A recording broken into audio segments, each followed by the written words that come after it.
Knowledge Express, જાણકારીની speed. નમસ્તે, હું પ્રાધ્યાપક શિરીષ કુલકર્ણી, વડોદરાની મહારાજા સયાજીરાવ યુનિવર્સિટીની ફેકલ્ટી ઓફ કોમર્સમાં department of accounting and financial મેનેજમેન્ટમાં પ્રોફેસર હતો, હેડ હતો. ત્યારબાદ ગુજરાત સરકારે મને વિદ્યાનગરની સરદાર પટેલ યુનિવર્સિટીની અંદર કુલપતિ તરીકે નિયુક્ત કર્યો. અત્યારે ગુજરાત ન્યૂઝમાં પ્રકાશભાઈ વર્માના કારણે આપ લોકોની સમક્ષ છું. આજે જે વિષય પર હું વાત કરવાનો છું એ છે રક્ષા, ડિફેન્સ. આ વિષય પર હું વાત કરવા જઈ રહ્યો છું.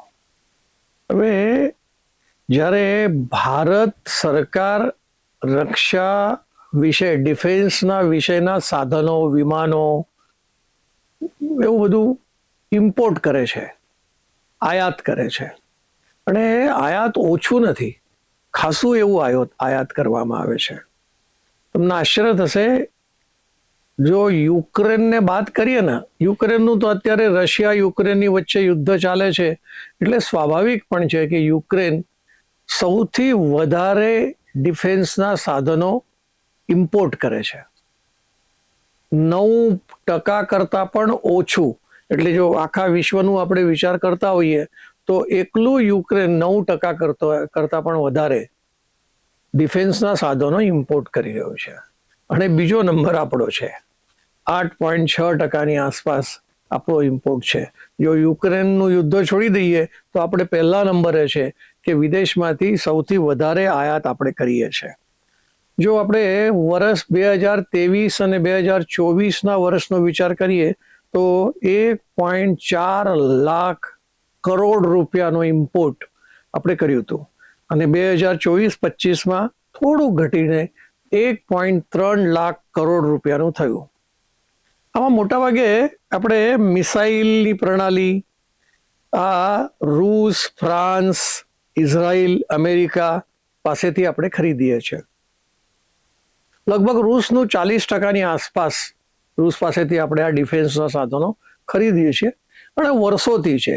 લગભગ એવું કહેવામાં વાંધો નહીં કે રશિયાથી તો આપણો પારંપરિક સંબંધ છે, અને પારંપરિક સંબંધમાં કદાચ તમે જાણો છો કે S-400 નામનું જે ડિફેન્સનું સાધન છે કે જેમાં કોઈ સામેથી મિસાઇલ આવે તો એ રસ્તામાં જ તોડી નાખે, એ પ્રકારનું ડિફેન્સનું એક સાધન છે S-400, જે આપણને રશિયાએ આપ્યું હતું. એવું પણ ચાલે છે કે રશિયા પાસેથી હવે S-500 પણ આપણને મળે. તમે કદાચ જાણો છો કે ઇઝરાયલની અંદર આયર્ન ડોમ છે. એ આયર્ન ડોમના કારણે જે પણ કોઈ મિસાઇલ્સ એમના દેશ ઉપર જ્યારે આવતી હોય ત્યારે એ મિસાઇલને રસ્તામાં જ તોડી નાખવામાં આવે છે. તો આવું આપણે રશિયાથી ખરીદીએ છીએ. એટલે ડિફેન્સ આપણું પારંપરિક રશિયા દેશ છે કે જે આપણને ડિફેન્સના સાધનો પહોંચાડે છે. એક વિશેષતા ફરક પડ્યો છે, જો કે બહુ જ ઓછો છે, એની નિગ્લિજિબલ કિંમત કહેવાય. પણ ભારત હવે વિદેશોની અંદર, નાના નાના દેશો કેમ નહીં, પણ આવા દેશોની અંદર રક્ષા બાબતોના સાધનો, મિસાઇલો કે જે કંઈ પનડુબ્બી આ પ્રકારનું નિકાસ કરતું થયું છે. પણ એનું જે નિકાસ થયો છે એ ફક્ત 38,424 2025ના સાલમાં 38,424 કરોડનું આપણે નિકાસ કરી છે. એટલે આપણે અત્યાર સુધી જે ફક્ત ને ફક્ત આયાત કરતા હતા એની સાથે સાથે હવે આપણે, એટલે આયાત બંધ નથી થયું, આયાત બંધ એક જ જગ્યા પર થયું છે. પહેલા ચીન ડિફેન્સના સાધનો આયાત કરતું હતું. એ પહેલા 10 ક્રમમાં આવતું હતું કે આટલું આયાત ચીન કરતું હતું, પણ હવે તો ચીન પોતે નિકાસ જ કરે છે, એટલે એ 10 નંબરમાં પણ હવે નથી આવતું. એટલે નિકાસ પણ આપણે કરીએ છીએ અને આપણે આયાત પણ કરીએ છીએ. Stockholm International Peace Research Institute, જેને ટૂંકમાં સિપ્રી કહે છે, આ સિપ્રીના ડેટાના આધાર પણ આ બધી માહિતી મેં તમને આપી છે. જેમ મેં તમને કીધું, યુક્રેન 9.7% અને ઇન્ડિયા 8.2% આયાત કરે છે. એવી રીતે પાકિસ્તાનનો જો વિચાર કરીએ ને તો 4.2% આયાત પાકિસ્તાનનો પણ છે, એટલે ઓછો નથી. ચોથો પાંચમો ક્રમાંક તો એનો આવે જ છે. સાઉથ અરેબિયા, પહેલા એવું બધું નહોતું, પણ સાઉથ અરેબિયા પણ પોતે શસ્ત્રોની આયાત કરે છે. લગભગ 6.8% જેટલા આયાત એમના દેશમાં થયા છે. જો આને આપણે જીડીપી સાથે જોડીએ તો એમ લાગશે કે કંઈ જ નહીં. અને બજેટના વિષયમાં જ્યારે ચર્ચા કરીશું તો એ પણ એકદમ નિગ્લિજિબલ આયાત છે. ભારત સરકાર, જે મેં તમને કીધું હતું કે 1.4 લાખ કરોડ રૂપિયાનું ડિફેન્સના સાધનો ઇમ્પોર્ટ કરે છે, તો એ જીડીપીના કેટલા ટકા? 0.4%, એટલે 1% પણ નહીં. અને બજેટના અનુસંધાનમાં કહીએ તો વિદેશથી મંગાવતા ડિફેન્સના સાધનો, રક્ષા બાબતના સાધનો જે ભારત મંગાવે છે એ બજેટમાં 2% કરતાં પણ ઓછું છે. જેમ આપણે કહીએ શિક્ષામાં ઓછું છે, હેલ્થમાં ઓછું છે, એટલે સરવાળે વિશ્વની કક્ષાએ તો આપણું જે રક્ષા બજેટ છે એ પણ કંઈ બહુ વધારે છે નહીં. એવી રીતે જો વિચાર કરીએ ને કે ભાઈ આપણી ત્યાં લગભગ એવું કહેવામાં વાંધો ના આવે કે ભાઈ ભારતમાં પણ ડિફેન્સ ટેકનોલોજી વાળા કારખાનાઓ વધી રહ્યા છે. જો એનો સહેજ ચિતાર લઈએ તો 1991 થી 2000 સુધીમાં આવા જે ડિફેન્સના મિસાઇલ બનાવવાવાળા, બંદૂકો બનાવવાવાળા, બોમ્બ બનાવવાવાળા, આવા બધા જે ટેકનોલોજી વાળા એકમો છે એ ફક્ત 19 એકમો રજીસ્ટર નોંધાયેલા છે 1990 થી 2000 દરમિયાન. અને જો આપણે આગળ વધીએ 2011 થી 2020 સુધી તો 194, એટલે એની સ્પીડ વધી ગઈ કે 194 પેઢીઓ કહો કે કંપનીઓ કહો કે ટેકનોલોજીના સેન્ટર કહો એ નોંધાયા છે. એટલે વધ્યું, ખાસું વધ્યું આ 10 વર્ષમાં. પણ એના કરતાં પણ આગળ જઈએ તો 2021 થી 2025 દરમિયાન આપણે જે 164, લગભગ 162 આ ટેકનોલોજીની કંપનીઓ કે પેઢીઓ નોંધાઈ છે.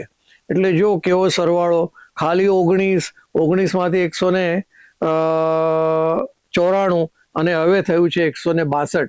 પણ આ છેલ્લા 5 વર્ષમાં 162 થયા, ત્યારે 10 વર્ષમાં 194 થયા. એટલે ડિફેન્સ સેક્ટરની અંદર આપણી ઉત્પાદન ક્ષમતા ધીરે ધીરે વધી રહી છે. ભાઈ કંપનીઓ નોંધાવાથી શું થાય? કેમ કે કંપનીઓમાં ફંડિંગ તો થવું જોઈએ ને. તો એ ફંડિંગ 2021 થી 2025 દરમિયાન $976 મિલિયન થયું છે. એટલે આવું કહેવામાં વાંધો નથી કે 10,000 લાખ રૂપિયાનું ફંડિંગ અત્યાર સુધી આ વિષયમાં થયું છે, એવું કહેવામાં કંઈ જ વાંધો નથી. એટલે ડિફેન્સ સેક્ટરની અંદર આપણે ખૂબ આગળ વધી રહ્યા છે એ દેખાઈ આવે છે. પણ એક વિશેષતા આપણે વડોદરાવાસીઓ છે, તો વડોદરાનું પણ કંઈક એમાં સહભાગ હોવો જોઈએ કે નહીં? કદાચ જતા આવતા, એરપોર્ટ તરફ જતા આવતા તમે જોયું હશે ટાટા એડવાન્સ સિસ્ટમ નામનો એક બોર્ડ લાગેલો છે. એટલે ટાટા ત્યાં વિમાનો બનાવે છે. અને વિમાનો શાના? તો સેના માટેના આવશ્યક વિમાનો છે. એ વિમાનો આપણે એરબસની કંપનીના વિમાનો, સ્પેનથી 16 વિમાનો આપણે મંગાયા, એની ડિલિવરી આપણને મળી ગઈ. પણ જેમ નરેન્દ્રભાઈ હંમેશા કહેતા હોય છે ને કે ભાઈ આપણે આત્મનિર્ભર બનીએ અને આપણી ત્યાં જ કેમ ન બને, એટલે દરેકને હવે રાફેલ પણ અહીંયા બને એવી વ્યવસ્થા ફ્રાન્સ વાળાની સાથે વાત થઈ છે. એટલે ધીરે ધીરે વિશ્વમાં જે બનતું હોય છે બધું ભારતમાં કેમ ન બને, આવી એક કલ્પનાથી આવી સ્પેનની આ જે એરબસ નામની કંપની છે એ કંપની સાથે કરાર થયો. 16 વિમાનો એમની પાસેથી આપણી પાસે આવ્યા. પણ બાકીના 40 વિમાનો વડોદરામાં બન્યા. એની ફ્લાઇટ જે વડોદરા એરપોર્ટ પર થઈ એ પણ એક વિશેષ સમય કહેવાય કે ભાઈ આમ વડોદરા શહેર પણ હવે ભારતના ડિફેન્સ સેક્ટરની અંદર સહભાગ કરે છે. 40 વિમાનો અહીંયા બન્યા એટલે શું? 16 સ્પેનથી આવ્યા, પણ 40 બન્યા એટલે શું? તો શરૂઆત જ્યારે થઈ ને આ બનાવવાની, તો બનાવતી વખતે ઘણા બધા સ્પેર પાર્ટ્સ સ્પેનથી આવતા અને એ સ્પેર પાર્ટ્સ આપણે જોડવાનું કામ કરતા. ઘણી વખત અસેમ્બલી એટલે શું, જોડવાનું એટલે શું, તો સ્ક્રૂ ડ્રાઈવર લીધું એટલે જોઈન્ટ થઈ જાય, એવો આ વિષય નથી. આપણે પછી ધીરે ધીરે શું કર્યું કે ભાઈ જે સ્પેર પાર્ટ સ્પેનમાંથી આવે છે એવા સ્પેર પાર્ટ ભારતમાં જ ન બને, એટલે જોઈને ધીરે ધીરે આ બધા સ્પેર પાર્ટ્સ આપણે વધારવાની કોશિશ કરી, એટલે એ સ્પેર પાર્ટ્સ ભારતમાં પણ બનવા માંડ્યા. અને એ સ્પેર પાર્ટ્સ બનવાના કારણે મોટા ભાગનું C295, જેને એરબસ પણ કહેવાય, ટાટા એડવાન્સ સિસ્ટમનું પણ કહેવાય, આ વિમાનનું નામ છે એરબસ C295. હવે આ વિમાન બનવા માટે પૂર્ણ માલિકી તો ભારતની છે જ નહીં, એરબસની માલિકી છે. એરબસનું આખું ડિઝાઇન છે. અત્યારે જે વડોદરામાં બની રહ્યું જે વિમાન, એ વિમાનમાં એન્જિન તો પાછું કેનેડાથી આવ્યું છે. એટલે આપણે સરવાળે બધું ભેગું કરી રહ્યા છે. સ્પેનથી વિમાનોની પાંખો આવી, એટલે અલગ અલગ વિષયો, અલગ અલગ મુદ્દાઓ વિદેશથી મંગાવીએ, અમુક જે બનતા હોય એ ભારતમાં બનાવીએ. પણ પ્રયત્ન એવો છે કે ધીરે ધીરે આ બધા જ પાર્ટ્સ ભારતમાં જ બને અને સંપૂર્ણપણે મેડ ઇન ઇન્ડિયા એવું કહેવાય. અત્યારે આ મેડ ઇન ઇન્ડિયા નહીં કહેવાય, કેમ કે આ એરબસ આપણી કંપની નથી.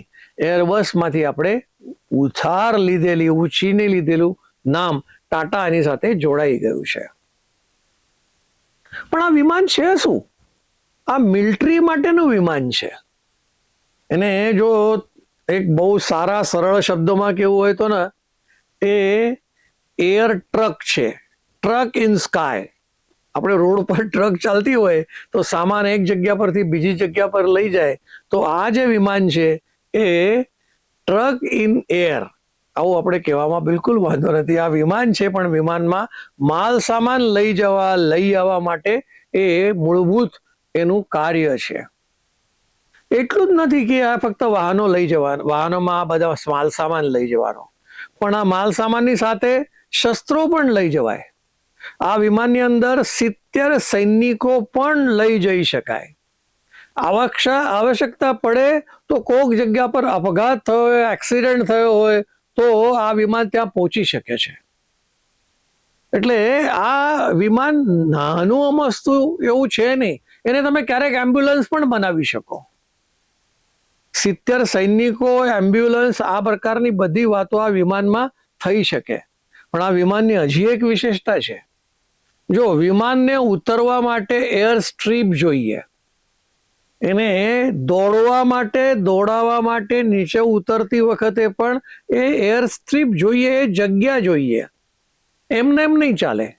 પણ આ જે વિમાન છે ખડતલ વિમાન છે, અને આ વિમાન એવી જગ્યા ઉપર પણ જઈ શકે જ્યાં એર સ્ટ્રીપ નથી, તો પણ આ વિમાન આમાં કામ કરી શકે છે. હવે આ અસેમ્બલી એકલું કરતું જે ભારત છે અથવા ટાટા એડવાન્સ સિસ્ટમ કરે છે, એ આ ટાટાવાળા એકલું આ જગ્યા ઉપર કરે છે એવું નથી. આનું અલગ અલગ જગ્યાઓ ઉપર, દાખલા તરીકે બેંગ્લોરમાં પણ છે, હૈદરાબાદમાં પણ છે, આ પ્રકારના મોટા મોટા શહેરોની અંદર આના અલગ અલગ પ્લાન્ટ છે, અને આવા અલગ પ્લાન્ટમાંથી આ પ્રકારના વિમાનોની વ્યવસ્થા આપણે કરી રહ્યા છે. થોડી વાર પહેલા મેં એ પણ તમને કીધું હતું કે ભારત સરકારે ફ્રાન્સ સાથે પણ એગ્રીમેન્ટ કર્યું છે કે ભાઈ રાફેલના અત્યાર સુધી તમે મોકલેલા વિમાનો બરાબર છે, પણ આના પછીના વિમાનો રાફેલના એ પણ ભારતમાં બને એ પ્રકારનો પ્રયત્ન થઈ રહ્યા છે. બસ આટલું કહીને હું મારી વાણીને વિરામ આપું છું. આભાર. નોલેજ એક્સપ્રેસ, જાણકારીની સ્પીડ.